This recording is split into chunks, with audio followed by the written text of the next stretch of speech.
Lorsque vous voulez ouvrir un dossier, vous devez premièrement aller dans la section dossier qui est située dans le coin inférieur gauche de votre application. Cliquez dessus et vous choisissez le projet dans lequel vous voulez travailler.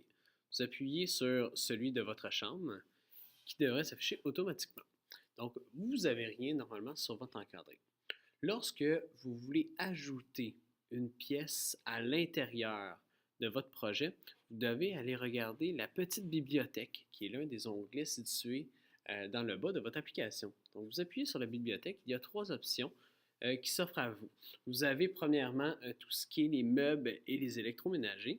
Vous avez tout ce qui est des questions d'architecture et après ça, les fournitures, exemple des meubles, des miroirs, des plantes, etc. Ça se trouve à être votre catalogue dans lequel vous allez magasiner pour créer votre chambre.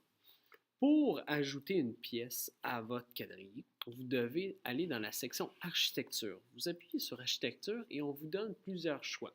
Vous avez premièrement les portes, les chambres, les shapes, ça se trouve à être des poteaux, des demi-murs ou des murs adjacents. Donc, vous pouvez utiliser n'importe quel type de mur.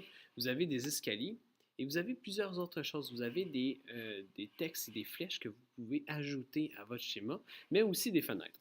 Nous, ce que nous voulons, c'est tout simplement créer une pièce. Et là, vous avez le choix entre trois types de pièces. Si votre chambre est en forme de L, vous choisissez celui-là.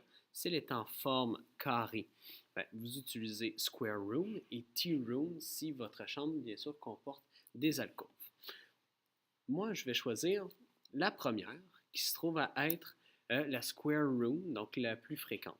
Pour ajouter un élément, vous devez draguer, ce qui veut dire vous allez appuyer sur l'élément ajouté et vous la glissez vers le quadrillé.